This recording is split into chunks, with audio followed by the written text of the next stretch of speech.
preemptively on your very serious and devout Catholicism, in that I think it could perhaps only have been good manners. No, I don't mean to mock. I don't mean to say anything. What about just respect for another person's conscience? Indeed, but you ought to have said to me, "Look, Christopher,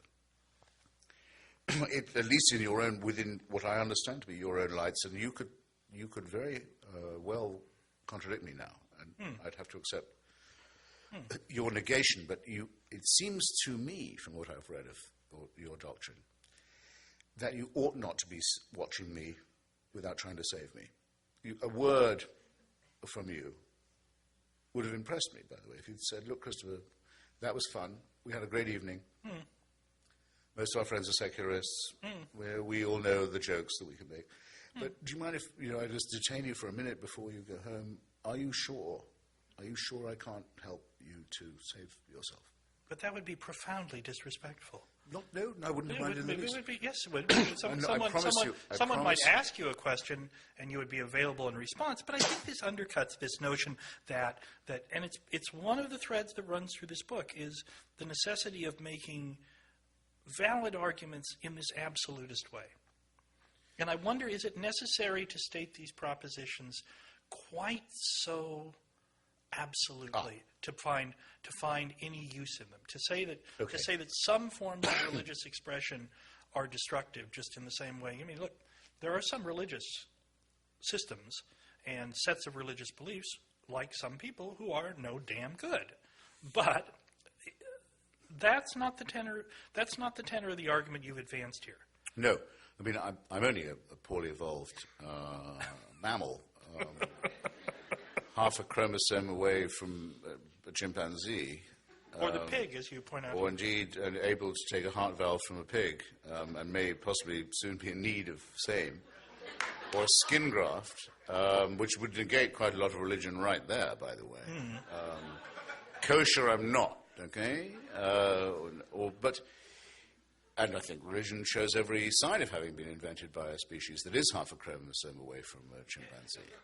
But I still take what the religious believe to be, in that sense, morally serious. And I can't write a book for everybody I meet, which I discovered on this tour I would essentially have had to do. They say, listen, I don't believe in the virgin birth, I don't believe in the rapture, I don't believe in predestination and hell. And so people who've said up till then that they're Catholics, Calvinists, Muslims, they say, well, that's what your texts say, that's all I can write about. If you're all going to take it a la carte and decide which bit you believe, I still want to know on which authority you don't believe it. Now, you're interviewing me, as it were. Yes. So I shouldn't return the question. Oh, please go right ahead. If you do not believe that Jesus was born of a virgin, had God for his father, went through unbelievable suffering to be the vicarious recipient of your sin, your guilt, take it away from you, didn't in fact die, but rose again, and will come again to judge the quick and the dead. If you don't believe any of that, the Nicene Creed, you're not really a Catholic, it seems to me. This is absolutely true. And since I find great difficulty in believing that someone like you does really believe this, I don't know what book I should have written to unpersuade you of something that you can't quite apparently get your mind to assimilate. Well, I guess what I'm getting But at, I would say that your doubt is a point for me rather than a point against. No, I would say that one of the deficiencies in this immensely thought-provoking book is that it does not allow for the progress of religious institutions along with other human ones. And one thing that anyone who claims to be a religious believer today must have forsworn, not only in a formal way, but I think in their hearts, is any notion of coercion. Because religious coercion has, undoubtedly proven to be something evil. And that brings me to, if I may, since I am the interviewer, absolutely, the point of privilege here. There's a wonderful, wonderful argument that you raise at the end of the book that you call your anticipated objection, where you go to the question of the the terrible killer societies of the 20th century. Yes. Your own experience with some of them. And you lay out a series of arguments about the problem here is that if we look back across this terrible century that we've just completed, murder occurred on an unimagined and frankly still unimaginable scale. And it was done primarily by societies which were formerly atheist. Formerly atheist societies. Societies where atheism, which you advance here as this, as not the necessary good, the unavoidable good, that was the official orthodoxy. Stalin did not act in the name of Russian orthodoxy. Hitler did not act in the name of Christianity. Mao did not act in the name of Confucianism. North Korea, which as you say, you still cannot remember without a shudder, is certainly not a religious state. It is an officially atheist state. So you make an argument about this in which you say that or suggest at least that these states were murderous because their leaders were acting on remnant religious impulses or appropriations of religious impulses. Is that really your position? Yes, it is. I mean, is that a fair summary of? Yeah, no, it is also, by the way, a very good summary of my case. Though, just to tease people and make them buy the book, where I have a whole chapter on this, available fine bookstores everywhere and everything. It's a very fine chapter. You don't. And I've now, because of course, this question comes up at every stop. I would now be able to write that chapter. That's the great thing about writing a book, by the way. You come into contact with the people in the arguments you should have met before you wrote it.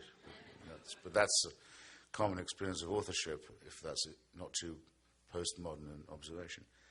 I was still hew to what I say in it. It's not possible to say of fascism, which is the movement that invents the term totalitarian, that it's secular. It's just not possible to say so. I mean, of Mussolini, Franco, Salazar, the Ustasha, you know this very well because your church has been Slovakia.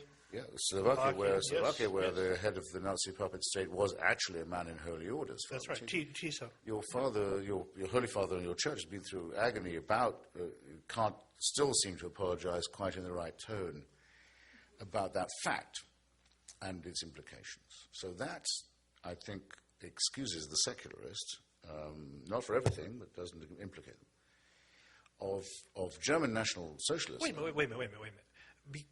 You can't think of fascism as having a religious base. It was tolerated by religious conservatives and reactionaries in those societies, but certainly not. It was certainly not. I mean, in order, for example, for fascism to take hold in Bavaria, I mean, Pius XII had to gut the Catholic. Oh, no, come to Bavaria. Yeah, all right, go ahead.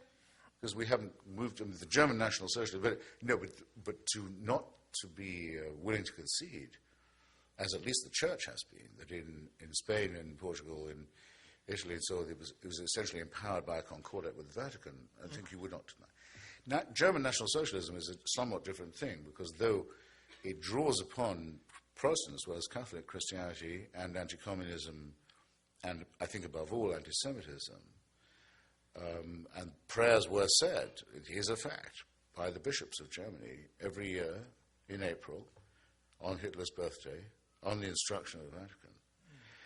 You can't say that that's a Catholic movement because they wanted to replace Christianity with German paganism and Nordic myths combined with ethnic blood legends and all kinds of ghastly nonsense. But still, you can't call that secular, by the way. It's still mythology and blood worship, and Odin is no better than any of these other imaginary figures. But it had a hatred for Christianity, I will say that, and it did also arouse some, which it didn't elsewhere so much, some very, very brave and distinguished and famous Christian opponents who paid for it with their lives and seem to have been glad to do so. Since we're going to single out Pius XII for his dereliction, we'd probably have to cite Pius XI for Mitbrunner Sonnegan. Yeah, but it's kind of amazing that the anti-Nazi Pope dies in 1939 and the pro-Nazi Pope is appointed by God in 1940. That seems like a lot to expect of the Vicar of Christ. I mean, it's a lot to believe if you're a Catholic. And so it's not, I would not say National Socialism was secular in any sense at all, let alone atheist. And then remember of the third pillar of the Axis powers, the terrifying dictatorship of Hirohito. It's held in power by two considerations. One, its leader is not godly, but is a god. Is himself a god, yes. And its ideology is Zen Buddhism, which is the training of its soldiers. This was Shinto, not Zen. No, Zen too. Brian Victoria's book, which I mentioned in my book, Zen at War, absolutely confirms it. Zen discipline was the order of the day in the Japanese Imperial Army. Shinto too, I think it was actually more Shinto that trained the kamikaze idea, but Zen as well. The leader is himself a god. That's not a secular state by any means. By the way, I don't know if this is true because I haven't checked, but it comes from a good source. Some of you may know Michael Krasny, who does this brilliant show, and interviewed me the other day in San Francisco, home of the American Buddhist. Said, had I followed the genocide trials in Cambodia, and I said, you know what, I've been busy, I haven't been doing this. I probably should have done. I'd used to. Civil society has recovered in Cambodia to the extent that it looks as if the Khmer Rouge criminals are going to be tried for genocide now. Right. The Buddhist party in Cambodia doesn't want it. It says, why do this? All those people who were killed had committed sins in previous lives. This is a mental surrender, and a moral one too. This kind of contemplative nonsense, turn off the mind and you'll have bliss, has ghastly consequences. The sleep of reason brings forth monsters. That's Buddhism. That's Buddhism, the resort that everyone goes to when they've exhausted monotheism. Right. I think it's a fair point. It's a fair point. But well, I haven't got to Stalin yet, by the way. It leaves aside the fact that the killer, upon whom they're commenting or making this moral surrender, was in fact an atheist, no? Well, the name of you mean in Cambodia? I mean Pol Pot, yes. Yeah. Well, in Cambodia, all I know, and I know this much, is that the ruling power, the mysterious, ultimate, absolute, was called the Angkar, which is a reference back to Angkor Wat and the ancient Buddhist mysterious dictatorship that existed in the Stone Age of Indochina. Right. And you'll find, if you look into it, that the current extremely repellent dictatorship in Burma is also the great builder of Buddhist temples and the great mass producer of Buddhist statues and rules in the name of Buddhism, as did Lon Nol's original army in Cambodia that was the agent of the United States invasion of the country, and defender and profiteer from it. So I'm not so sure that these... I'm not so sure that if you change your climate from east to west that you escape human irrationality or civility. It seems to me that it follows you wherever you go as long as you're willing to surrender your mind and to put your trust in faith. I think the outcomes there are always the same. Sleep of reason will bring forth monsters. I may not know much, but I think I know that much. I think that's quite correct, but it doesn't get around the fact that Pol Pot and the Khmer Rouge were an officially atheist party. Well, I'm not sure, you see, if they were. I think they had Buddhist, a sort of ancient ethnic, pseudo-confessional, mystical nationalism to them. And I haven't answered your question about Stalin yet, and because I've babbled a bit, I ought to. I don't want anyone to think I've dodged it. Well, put it like this, with communism, which is, unlike fascism and National Socialism, officially materialistic. You're Joseph Stalin. It's 1917 in Russia. Millions of Russians have been told for hundreds of years that the head of the Russian government is something more than a human being. Not a god. It's not as bad as Japan. And not quite a pope either, but he's the Tsar is the head of the Russian Orthodox Church. He stands between heaven and earth. bit more like the Middle Kingdom. Servility